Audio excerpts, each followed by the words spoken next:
বিসমিল্লাহির রহমানির রহিম। আসসালামু আলাইকুম।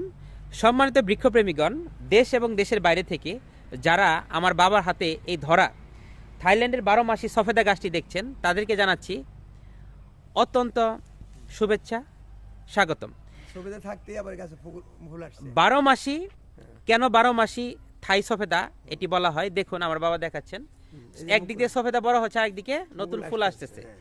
তো আমাদের কাছে সম্পূর্ণ গাছে আমাদের কাছে যে গাছগুলো আছে মানে অসংখ্য ডালপালাযুক্ত এবং অত্যন্ত সুন্দর এবং সুস্বাদু একটি সফেদা। দেখুন কি পরিমাণ সফেদা আসে। বড় হইতে যে আবার ছোট বাড়াইছে। সফেদাকে বলা হয় বিশ্বের সবচেয়ে পুষ্টিকর ফল। কারো যদি শারীরিক দুর্বলতা থাকে, রক্ত স্বল্পতা থাকে, হাঁপানি প্রবলেম থাকে এবং মানে রুচির কোনো প্রবলেম হয় যে খেতে পারছেন না, স্টোমাকে গ্যাস প্রবলেম রয়েছে, সব কিছুতে সফেদা অত্যন্ত কার্যকরী।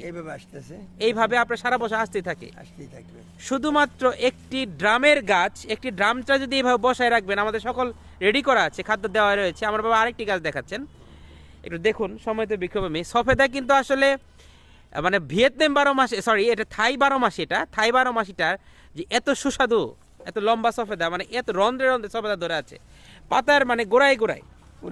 সম্মানিত প্রবাসী বন্ধুগণ এবং দেশে যারা আছেন, যারা আমাদের কাছ থেকে প্রতিনিয়ত এইভাবে শীত মৌসুমে গাছ অর্ডার করবেন, তারা 12 মাসি গাছগুলোর কি পাবেন, ফলন সহ পাবেন ইনশাল্লাহ। আর আমরা চেষ্টা করি প্রত্যেক বৃক্ষপ্রেমী বন্ধুদেরকে, যে দেখুন আমার বাবা দেখাচ্ছেন কত সুন্দর করে উনি দেখাচ্ছেন, এত পরিমাণ ধরে আছে মানে যা বলার মতো না। যারা ফলসহ গাছ নিতে চান সফেদার, দ্রুত আমাদের সাথে যোগাযোগ করবেন। বাংলাদেশের যে কোনো প্রান্তে এই ধরনের 7-8 ফুট ঝোপালো ঝাঁকড়া ফলসহ সফেদার এরকম মাতৃ কলম চারা 3,500 টাকা মূল্যে, আমাদের কোনো লুকোচুরি নেই। এটার বয়স হলো 3 বছর কমপ্লিট হয়ে 4 বছর চলছে। প্রচুর পরিমাণ শ্রম এবং কি অর্থ ব্যয় হয়েছে এই গাছগুলোর পেছনে।